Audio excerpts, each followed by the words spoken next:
are live here on a Friday in July where it's hot as can be. And we have an echo, but that's okay too. This is Litvak Leadership Live, episode 145. Oh my, how the time has come by. And I've got my special guest today, Stephen Robertson, with me. Stephen, how are you today? Sean, thank you for having me. I loved that kind of reggae feeling on the beach music that did the countdown. That made my day. Thank you. Perfect, perfect. So before we get into questions and discussions, I just want to remind everyone, if you haven't liked Litvak Leadership on Facebook and on YouTube, please go there, like it, ring the bell so you get notified of all of our posts on both websites. And a special announcement, tomorrow I am going to be speaking live and in person at 9 a.m. at the Evangel World Prayer Center in Louisville at the Men's Ministry Breakfast, and there will not be feedback like we're experiencing now, hopefully. And it's going to be good food, good fellowship, and I've got a word for the men. So if you're a man anywhere in the tri-state area, yes, I'm calling Ohio part of us, I want to encourage you to come out to Louisville, Kentucky, to Evangel World Prayer Center for breakfast and hear what I have to lay on the men tomorrow.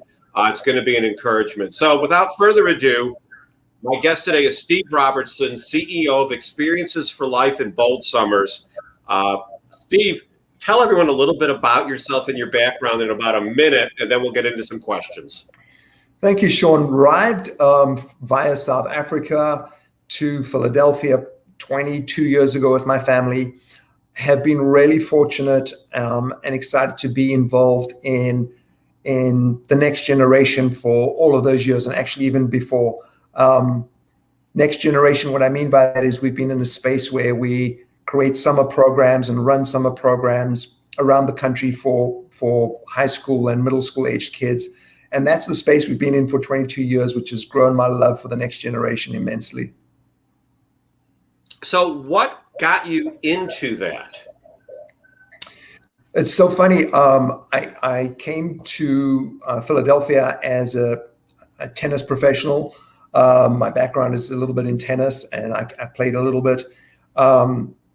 Before coming here, I owned a business in South Africa, and it was also targeted at the youth. So my passion's always been around the youth. Their energy and their vibrance has been something I've always been drawn to. My wife's a teacher. I studied teaching, never actually taught, but ended up teaching in other ways. And so it's always been something that we've been really passionate about, being around the youth and kind of being a part of their growth and their development. And it's a two-way street. They've encouraged and inspired us along the way. So, but what was, and I'm playing with the microphone to see if I can fix the echo, and that just made it worse, actually. So let me go back to what I was doing. Apologize for all the issues here with the microphone today. Maybe this will make it better. Hopefully. Okay, we'll try that. Wow. Have not had issues like this in quite some time. We'll see if this works. But anyway, so you are training, teaching, augmenting the education in the summers for millennials and Gen Z and even younger. You know, you've got your website for Experiences for Life. Tell us about that, because you go from Experiences for Life into Bold Summers. Yeah, so it's a fascinating journey. I think that when we look at the next generations, we're talking about, for the most part, people under the age of 25. So we're talking about Alpha generation and Gen Z. The ESF targets students that are in pre-K all the way through middle school and even into high school. Bold Summers focuses heavily on high school style programming and preparing people for pre-college. And so the idea is to have almost a from cradle to career type journey. And one of the things that's really fascinating about the generations that we're dealing with right now is, unlike millennials who end up working for us because they're not going to camp anymore, they're a little older than that. Right. Millennials are 26 to 40 in that range. Unlike millennials that really enjoyed hanging out, we've got a generation that is highly competitive and understands that the workforce of tomorrow is going to require people to be the best that they can be. And so we've got a group of students that are more than 90% choosing to spend their free time in an upskill style fashion. So they want to learn either fashion, or they want to know medicine, or they want to learn how to swim, or they want to learn how to play tennis, but they're investing their free time in a way that millennials didn't. And it's not good or bad, it just is, but it's amazing. And so for us, giving an opportunity to upskill in whatever fashion or form you want to, whether it is learning a soft skill, whether it's learning socializing, whether it's learning a skill like social media, photography, computers, whatever it is, that's the business we're in, is creating those opportunities for students from around the world. Now, when our kids were younger, they were involved in the NCFCA, which is the Homeschool Speech and Debate League. So we augmented what we were doing. And it sounds like you're augmenting what these kids are doing also. Aren't there always, though, going to be some kids that just aren't interested in learning in the summers? How do you reach them? I mean, that's a really good point. No matter what I say about any of the generations we're talking about now, it's a generalization, right? And so the data we have, and there's an immense amount of incredible data that'll blow your mind.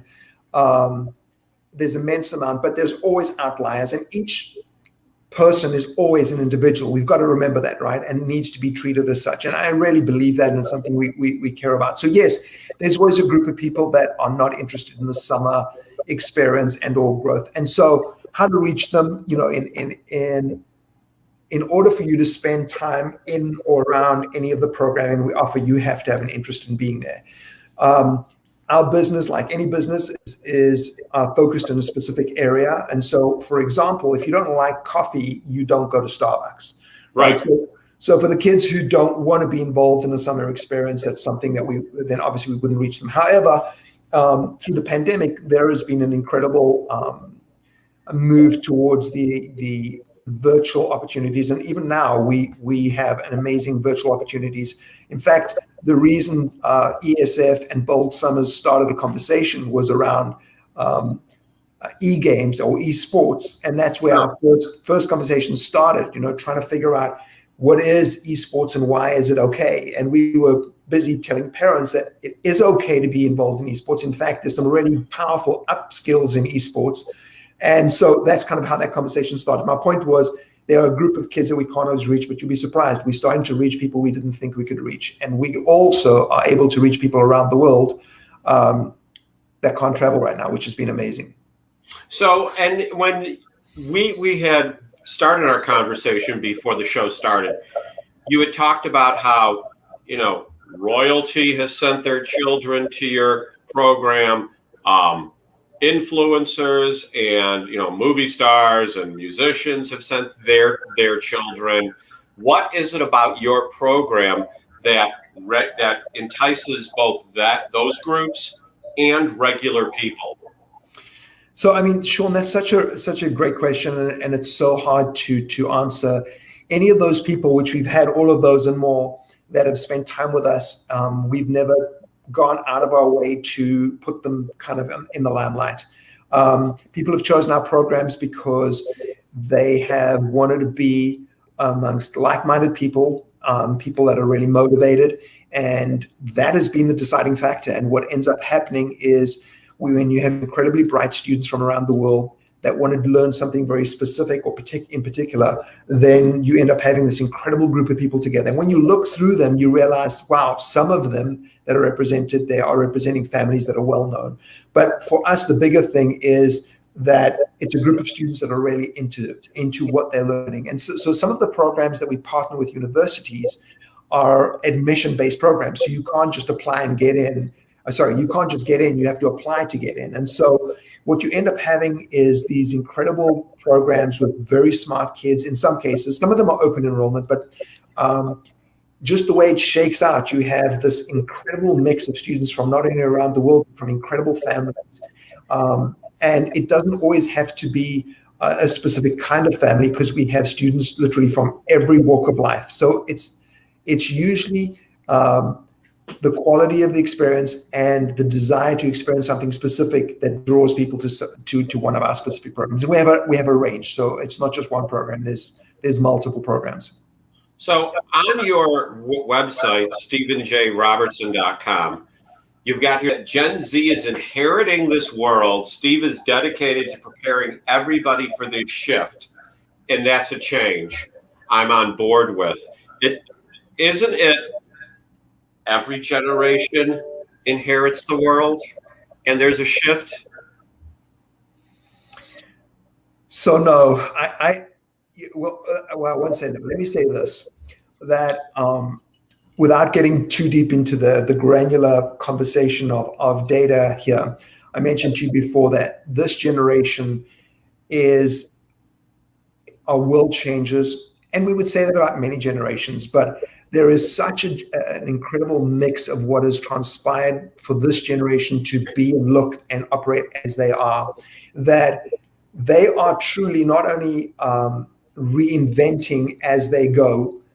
Think about it as 3D printing on demand. They're 3D printing on demand the world as they want to see it.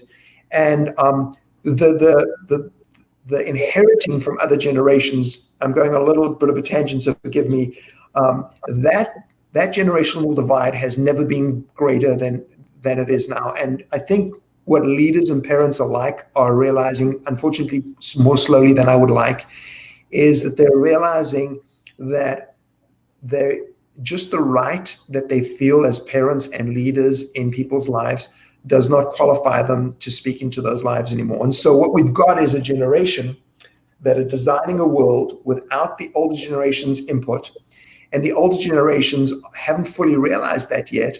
And when they do fully realize it and come alongside the younger generation, I call it GPS. When you become a GPS for the younger generation, a guide positioned by the side, not like this coach who's barking orders, then you have the ability to influence not only the generation, but the heritage of what they've inherited. So forgive the tangent. I hope that made sense. It makes sense, but and I hear what you're saying. I agree with it to a certain extent, but I look at my life, both how my father became incredibly ignorant, and then as I got older, he started to get smarter.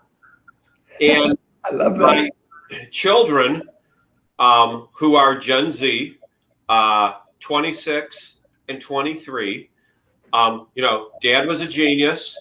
Dad is old-fashioned, and now, I fluctuate on which side of the road I'm walking on. Am I a genius or am I old-fashioned? Do I have unique insight or do I just not get it?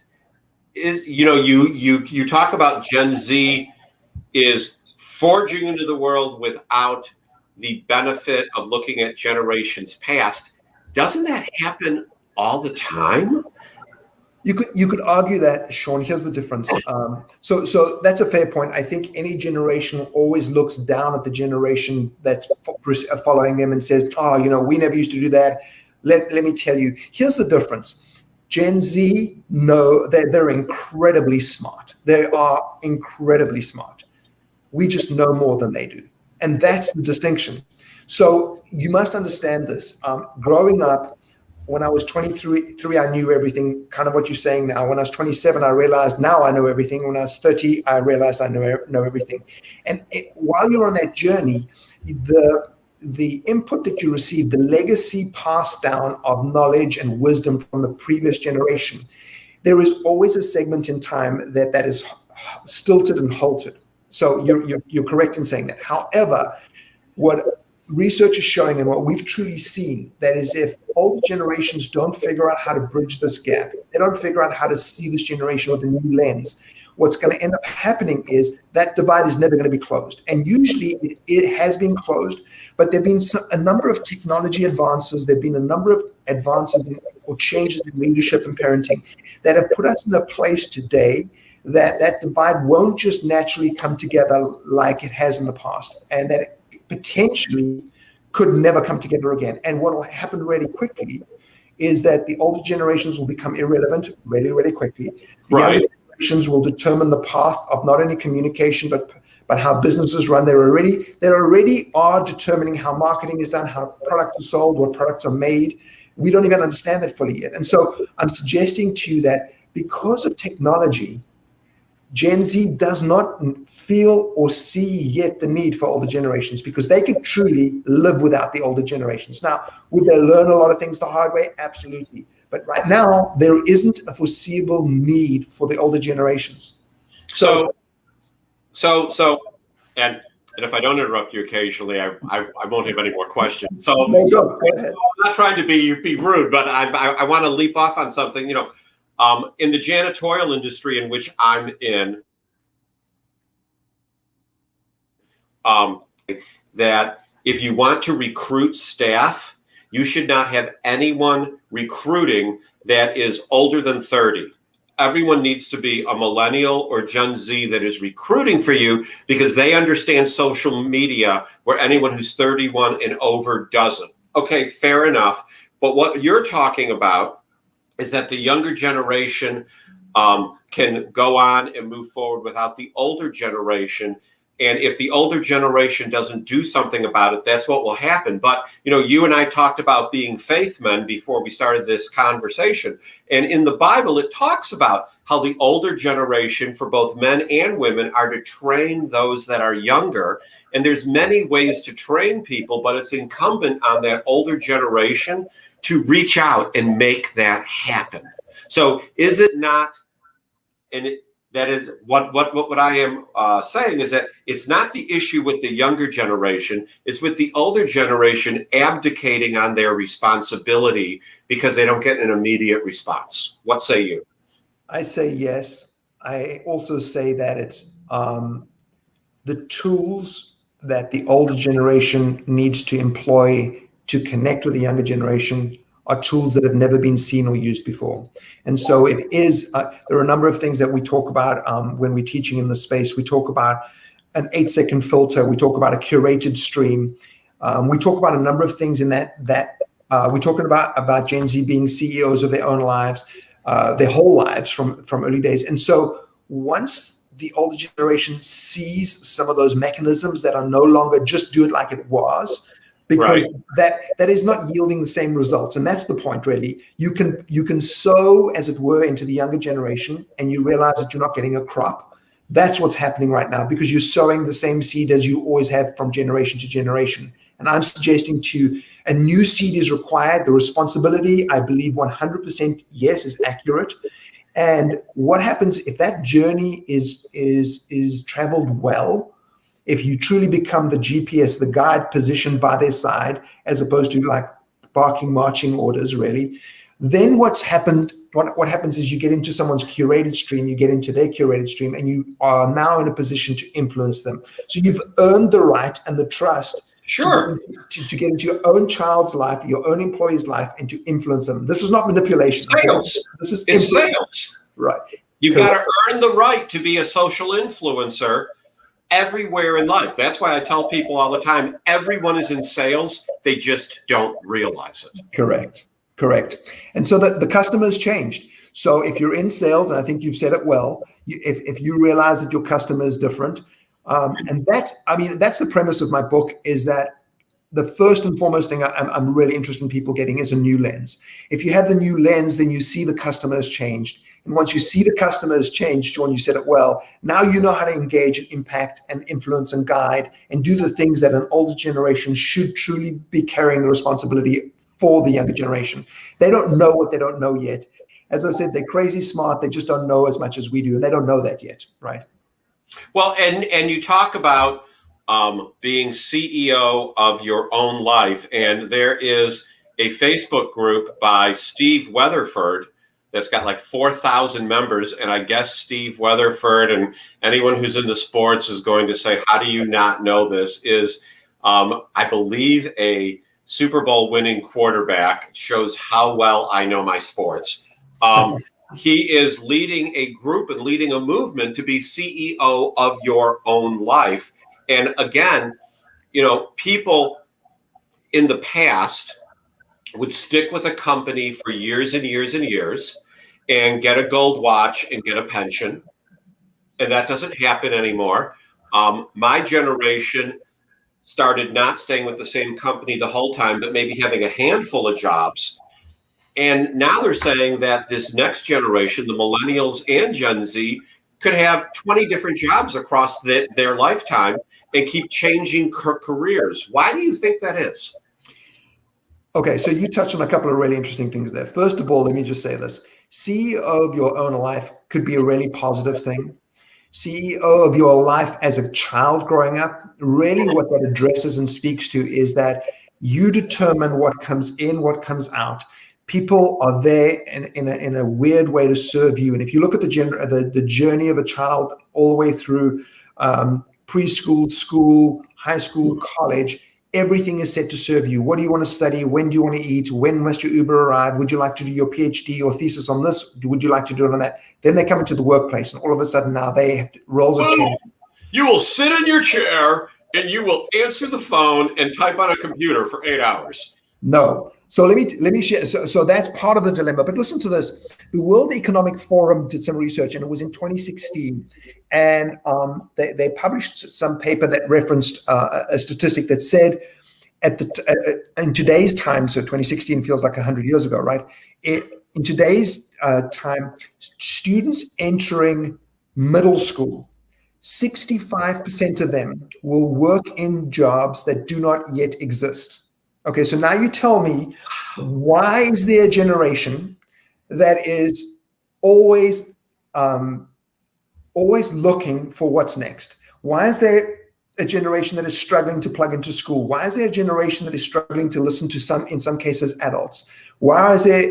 Because we can't even tell them how to future-proof for tomorrow. We don't even know how to prepare them yet for when they graduate, what it is they're going to do, because those jobs don't exist today. There's some data around, I think it's 2035, if I'm not mistaken.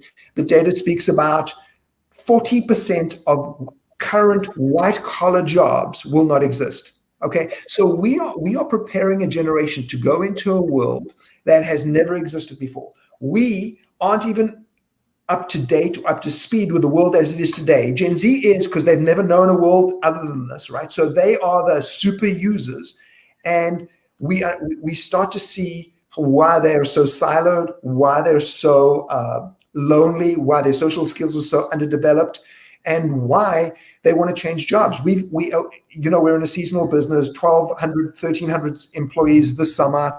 Right. 2,000 next summer. I cannot tell you how many people have started working with us this summer, and we have people all the way from early college through, and I can't tell you how many have arrived 2 days into jobs, saying into summer programs, saying, "Yeah, I don't want to do this anymore. I'm resigning." Why? Because they haven't experienced any kind of problem solving. They haven't grown in the space of perseverance and grit. They don't really know how to communicate in the same way. 35% of their communication is digital, right? They are reinventing how communication will happen in the future.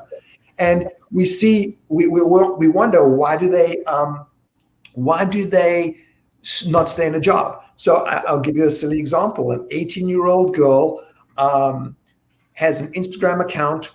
All she does is she raises puppies and sells them. You pay her through Venmo. She has a 6-figure income at the age of 18, has no employees, doesn't answer to anybody. And what does she do? She's figured out how to leverage selling puppies, and she makes a living. Well, why would you not choose to do what you want to when you can? The gig economy has given people an opportunity to drive for Uber. They've given people a chance to deliver groceries. They've given people a chance to do SAT prep online, leverage your skills, become a YouTube influencer. And we're saying, go and study for 4 years and then go and get your MBA, and then good luck paying back your student loans. By the way, I'm pro going to college. I'm just suggesting, we're wondering why they're changing jobs, because they can. Well, and there's an article that came out the other day, and I should have prepared it for our broadcast, that some organizations are saying 95% of the workforce is looking for a new job at this moment because of COVID. Correct. That if they're not fulfilled they're looking at their life, and some businesses are saying you must go back to the office. Other businesses that are saying you don't have to are poaching people in those, similar industries. And some people are saying, I don't like what I've been doing the last 10 years, and I've learned all these new skills. Why don't I do something with it and figure it out? I mean, this is truly an opportunity that no other generation has faced. I will give you that. Yeah, and I totally agree. The truth is, when you look at it, we are truly entering a new era. And I think what we're navigating right now is that Wild West space between two eras where the transition is happening. I don't know if you've heard the scientific reports that at some point the North Pole was the South Pole and the South Pole was the North Pole. The Earth toppled in space, apparently, and if you look at the magnetic fields, there's proof of that. That whole toppling, I believe, is happening now. And the world we will live in tomorrow is truly going to be a world that none of us have imagined. And the people that are currently best suited to navigate that world are the next generation.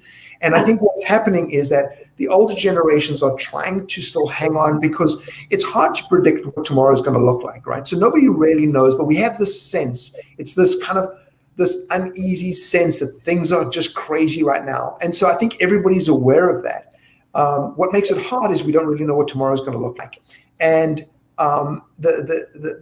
the journey I think that we're on in this call of changing human era, I think is rewriting all the norms. And so when you look at work as we know it, I think companies, while there's a huge push to be in person for certain reasons, I do believe that it won't only be in person. I think hybrid will be the result out of this. I don't think there's already studies on the in person versus the virtual, and I think hybrid's going to be the way to go for a number of reasons. But if you want to stay in the market and attract employees and retain the best talent, and if you're not looking at rewiring the workplace in some ways, if you're not looking at how you use social media to communicate who you are before your employees are looking for employees. So you're already using social media to explain to your customers who you are so that they apply to work for you when they become, of age. That there's this massive transition happening. And I do think that with automation, with AI, when we unpack that technology, most people say, yeah, I get it, but you don't. Until you really deep dive into what's going on in AI and technology, you don't get how intensely exciting and fast it is. And I hear, why am I blanking on his name? Mark, the owner of the Dallas Mavericks. Oh, Cuban? Mark Cuban, because I listen to Evan Carmichael videos constantly when I'm walking my dog. And I keep hearing Mark Cuban talking about how he is studying AI, where he's gone on to Amazon and taken courses. I guess they're on Amazon. I'm sure they're on LinkedIn too, where he is studying AI because so much is going to be AI that he realizes, even him being a billionaire and the owner of the Dallas Mavericks, he needs to understand it to be able to keep up with what is coming. So when all these people come and talk to him, he has a response. Now, it kind of reminds me of, and there's still people like this, during COVID, they were saying, I'm just going to wait for things to get normal. And now that we're either emerged or emerging or headed into the Delta variant, depending which slice of the banana you're choosing to eat at the moment, there's still people that think everything is going to be how it used to be. And A, I don't get those people, and B, what have you done the last year to improve your skills? Because I know people that now that things have leveled out are acting like everything's going to be the way that it always was. And I don't think it's ever going to be like it was again. Sean, you're right. It's never going to be. And I mean, the truth is really simple. You look back in history, and as you look forward, it has never been the same, right? It is always changing. I think if you understand Moore's law, although it has to do with capacitors and transistors, really, the doubling time of technology if you look at what the doubling time of technology has done over the years, if you talk about a computer chip, how quickly it's doubled over 2 years, and then it just doubles and doubles and doubles. And at some point, it's just incredible. So the analogy I like to use is, if I could build a computer and every day I could work on it and double its capacity, for the first day I'd do it, second day I'd do it, eventually a week, 2 weeks in, it still doesn't look particularly different. It doesn't operate particularly different. And in fact, it's not that much different in terms of power. And then again, I double the capacity and the power, and I double it. And all of a sudden, one day, I'm blown away, right? So that's what the doubling time looks like. And that's what's going on with technology right now. We're at a point now where the doubling time is so intense that all of a sudden, the tipping point will happen and everything will be different. Already almost my entire house speaks to me through my phone. Almost everything: my washer, my dryer, my heating, my cooling, my cameras, you name it. I can do it all. My refrigerator, everything can do it. My car, everything speaks to me. And Sure. and so you think about life being the same. It can't. We've got a generation, 42% of the world under the age of 25. They have never lived in our old world, and they will never live in that world. So to expect it to go back to that it's irrational, considering that if you look back in history, the 25 and youngers have always been the one that have written tomorrow. They are always the ones that are dictating what will happen, where we will go, how we will get there, how we will buy, sell, all those things. It's amazing. So did you hear that Israel had launched a group of drones recently, and it was fully I know someone flipped the switch, obviously, to launch them, but their target, it gave them some parameters, but their target, their approach, their attack, when to fire, completely AI driven without human engagement. A, how cool. B, how horrifying. I just think of the movie The Terminator, and I feel like we're inching towards Skynet. We are. And I mean, I love the concept. I'm like you. It's two sides of the same coin. It's spectacular and it's frightening. I mean, Elon Musk said we need regulation of AI, and he's in that space incredibly. And I think the reality is, for most of the me's in the world that are just the average person, the parts that I try and take away from this is understanding that tomorrow is going to be really different, and making sure that I'm not stuck in my ways. Now, there's some ways that are really good, and from a business perspective, from a parenting perspective, from a leadership perspective, but always being cognizant of the fact that the change is happening really quickly, and it's not just changing for the sake of change, but your customer is needing to be communicated with in a different way. And so I try and focus on kind of the day-to-day type interactions, more so than what's going to happen with that AI if it gets loose and destroys the world, and we start having those movies come to reality, primarily because that's all I can influence. And I do think that it can be paralyzing when you think about the concepts. When you see a movie like Terminator and you're like, what's going to happen? And then you can be paralyzed by that. But I do believe that we have a real role to play in that entire journey. And part of that role has got to do with how we, as we've already said, engage with the younger generation. Part of that role is how committed we are, like Mark Cuban, to upskilling all the time, because our relevance is in question. And if we aren't able to speak influence, if we aren't able to speak technology fluently, right, then we won't be relevant in tomorrow. We've all got those grandparents that when you come over to their house, they want you to figure out how to change the channel on the TV. And you're like, come on. Well, fast forward that to today, where technology is just amplified, and you realize how incredibly important it is to be connected. Whether you like it or not, you have to be connected to stay relevant, because the world is moving so quickly. Oh, I've set up, and I am not heavily into Instagram like I have a feeling you are, but I have a personal Instagram account and a Litvak Leadership Instagram account. And I keep trying to connect Litvak Leadership on Instagram to Litvak Leadership on Facebook, and it won't let me. And I feel like an idiot, although I have the two Sean Litvak accounts connected. And every Gen Z that I've talked to about it, their answer has been the same. Well, what's the big deal? Just post twice. It's like, no, the technology is there. Tell me how to fix it. And they can't do it. Because like you said, I think I heard someone once say, it's not that this generation is genius. They just know how to find stuff fast. Yeah, their problem. So I told you earlier that they're lacking in really 4 areas. They're lacking in problem solving. They're lacking in gratitude. They're lacking in communication and perseverance.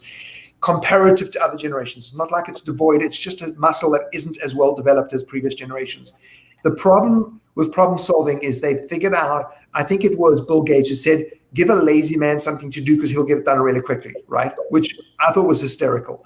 And so Gen Z has figured out how to bypass, get the cheat codes, get to the result really, really quickly. But what you lose in that journey is the problem-solving ability, right? And so because they have access to all knowledge, I think about it this way. A friend of mine, Dean Menudo, who I adore, a great public speaker, trains on sales, incredible speaker. He's really into music, and he always reminds me that he has access to every song ever written and played, because now we have access to it in a second on our phone, right? For 99 cents or for whatever it costs you a month, right? Spotify, done. Right. So you've got it all. And so when you look at this now, Gen Z has access to all knowledge at the drop of a hat. So when you think about problem solving, if this doesn't work, we'll just go to something else. We won't necessarily practice that skill of how do you now figure this thing out. And again, I don't know that it's good or bad. The future is probably going to be more heavily laden with that kind of a skill set, that kind of an outcome required than problem solving. And so that's the change that we start to see happening, where we value communication face-to-face, stand up, shake your hands. These people value communicating digitally. We'll say, no. When you look at the studies, they start to talk to you about language as we know it, communication as we know it, is being rediscovered in a way that is different, right? Emojis are an example of that. And so we can hang on to it, no, thee and thou and this and that. It just doesn't matter, because just like there are, I don't know how many languages that are completely extinct now, that have just disappeared from the face of the earth. So certain things that we cling to are no longer going to be there, because it's a simple thing, is that the majority of the generations or the majority of the population that do something, that is going to be the behavior that works. And so we have to pay attention to where they are and what they're doing. We can't always shake a finger like, oh, they're so bad, they're so bad. We've got to stay connected and understand. Now, can we help and coach and guide? I hope so. But they are truly the ones that are writing tomorrow. We've got to make sure we're reading so that we can be a part of that journey. So when you talk about them having all this knowledge, where does the foundation come in? You and I talked briefly about faith before we started today.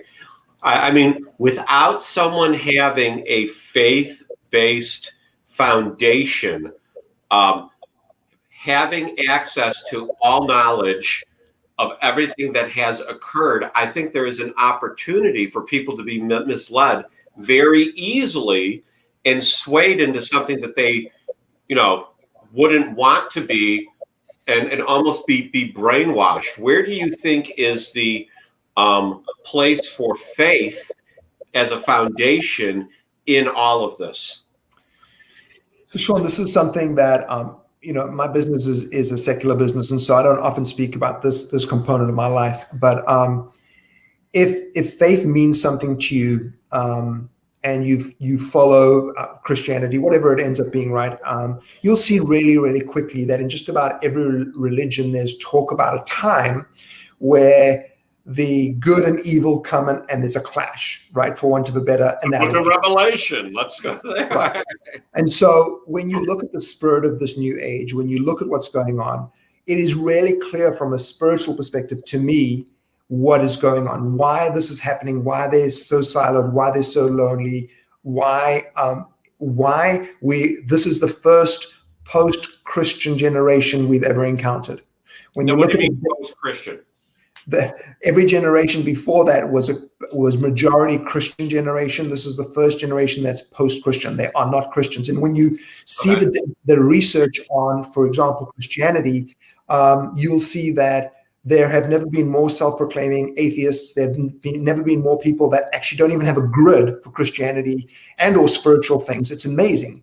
And primarily because what's happening now is it's the you do you and I'll do me, and we don't infringe on one another. And so when you take a step back and look at the spiritual view of this, it's been predicted and we know it's coming. And that's partly why I have a lot of opportunities to speak to church leadership around this in the faith space, just to share some thoughts about how do you reach this generation, because I get really choked up because we could lose an entire generation if we don't figure out how to engage, connect, and influence them well, right?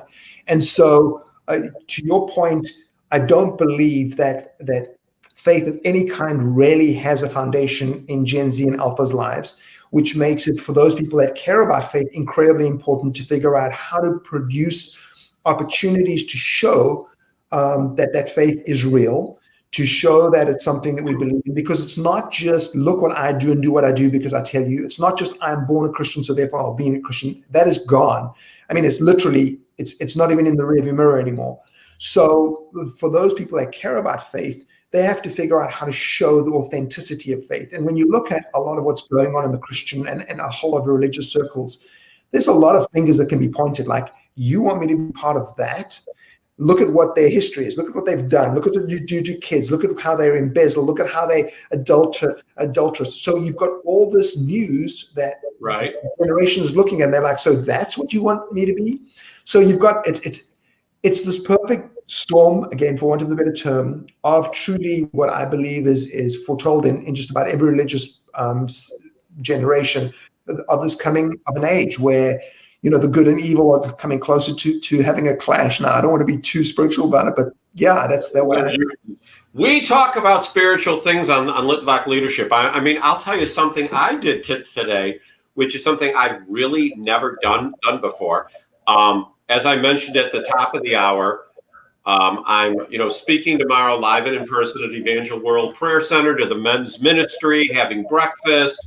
And I had created a video about that today as I was out walking the dog. And you've seen the videos where people then take their video and they put a headliner above it and subtitles below it. Well, I posted that on Facebook, sent it to a bunch of people, hundreds, matter of fact, to, get some more people there. And then I thought, you know what? I put it on LinkedIn and sent it to probably 80 people, all in the Louisville area, 80 men, because it's a men's ministry thing. And I think it's to reach that generation, to reach that Gen Z and millennial generation. I think those of us that are not in that generation are going to have to wear our faith more on our chest than we've been comfortable with in the past. I love that, and I love it on a number of levels. It feels to me like through the whole pandemic, there's been a cleansing of institutions, there's been a cleansing of churches, there's been a cleansing of hearts, and there's been a cleansing even of identity. And I think one of the biggest struggles for Gen Z is truly identity. They face, from a spiritual perspective, they face 4 spiritual giants.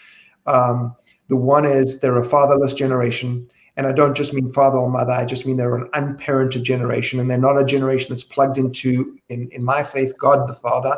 And so they're a fatherless generation. And I can unpack that more, I won't for right now. The second thing is they're a generation that has a foundation in fear. And I can explain that to you out of what's going on in the world and just kind of world news.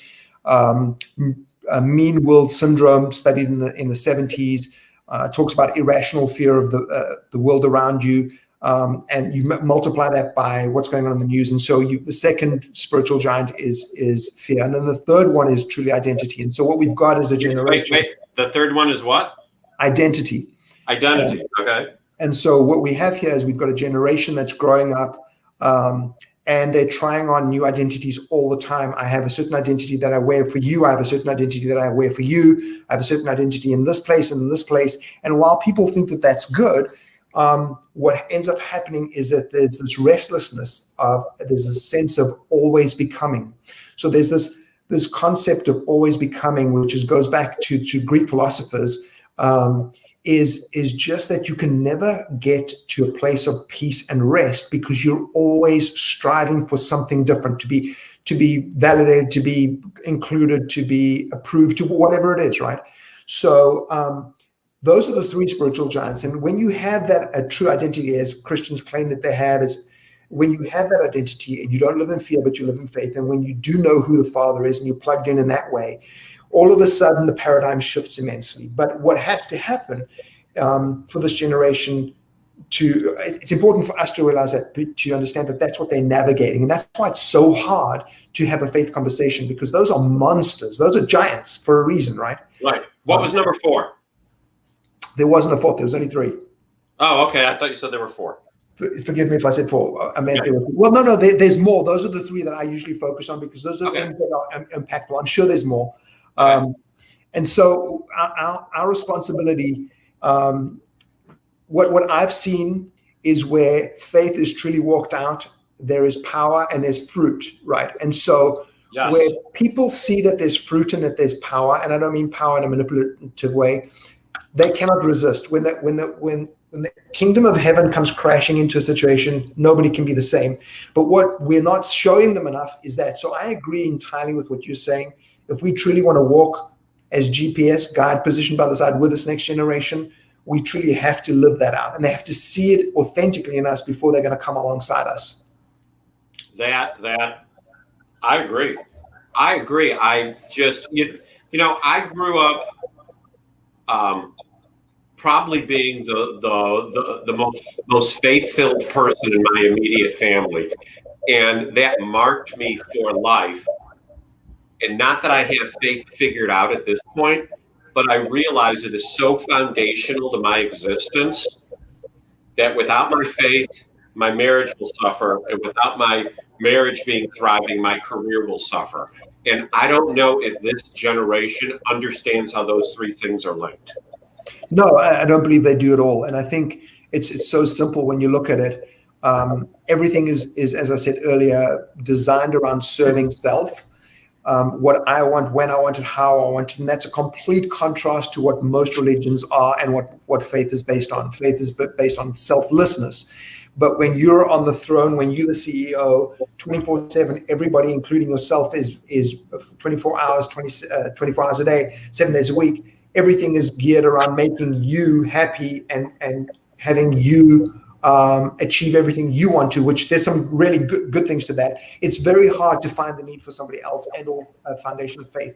The problem with it is we're looking at depression and suicide rates that are greater than we've ever seen. We're looking at loneliness off the charts, and part of that has to do with when you're not plugged in to something like a faith base, it is really difficult to truly find a meaningful life. And that's why we talk about this always becoming, because until you find your identity, you're always searching for that thing that gives you that inner peace, right? That is something that's global.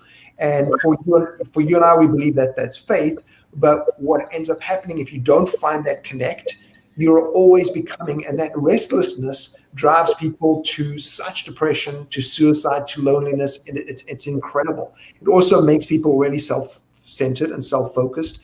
And the more of that we see, the more it becomes the natural way, and it becomes approved, right? So you don't dare tell me who to be, because the space has already been created around me that's where we are. We're not allowed to speak into other people's lives. So the stage is set for a new era. There's no doubt about it. From a faith and from a parenting and from a business perspective, it's certainly a crazy and interesting time. So we've gone nearly 50 minutes, and wow. To me, it seemed like 20. It's just incredible. Stephen, you have been great to speak with. This has been lively. This has been engaging. I really appreciate you being on the show. But before I let you go, what I'd like to do is have you take the next couple minutes and speak directly to the current audience and those that will be watching on replay, and talk to them how to have a positive influence on the Millennial and Gen Z. Sean, thank you. And I echo your sentiments. I've really enjoyed speaking with you. Thank you. My encouragement to everybody that's listening is to realize that when we talk about the next generation, they are not just teenagers going through a phase. They are teenagers going through a phase, but they are fundamentally different to any generation we've encountered. And believe me, there's data to prove all of that. I know in this conversation it's hard to believe, but it's true on every level. That's why I joke that they're aliens, because when you see them as aliens, if there was an alien in my house today, I would try and figure out how to communicate with that alien, what they're like, how to feed them, and that's what I'm suggesting we need to do. We need to be deliberate parents and deliberate leaders. And that's a really big deal. That's different than manipulating. That means proactively figuring out what are the things my son or daughter, my employee needs, and figuring out how to give that to them. And in most cases, in an invisible manner. In other words, when you want to teach them to problem solve, don't make them go out and hunt for their food, but figure out ways that they can actively practice those skills: problem solving, communication, gratitude, and perseverance. So I'm suggesting to you that as soon as you start that journey, the next step opens up to you. The first thing is just realizing that they truly are different, not because they're trying to be difficult, but because they've never been anything else. And for those of you who never read my book, what happens at the end of the book, I tell you that it's not them that are aliens, it's us that are the aliens. So they are truly the ones that are inhabiting this earth. And if we want to stay here, we've got to become a little bit more alien. So my encouragement to you is please see them differently, because once you do that, you will engage with them differently. And that starts a journey that I think is spectacular. Phenomenal. I can't wait. And when is the book coming out? Hopefully the end of summer. I'll be sure to send you one, Sean. Don't worry. I want to see it end of summer. I am looking at that. Thank you. So everyone, this has been Litvak Leadership Live. Stephen, if you want to get in touch with Stephen, email address, but since Stephen is reaching out to the millennials and the Gen Z, he's all over Instagram. Get there too. Everyone have a blessed day, a great weekend, and hey, come see me at breakfast tomorrow. That's all for now.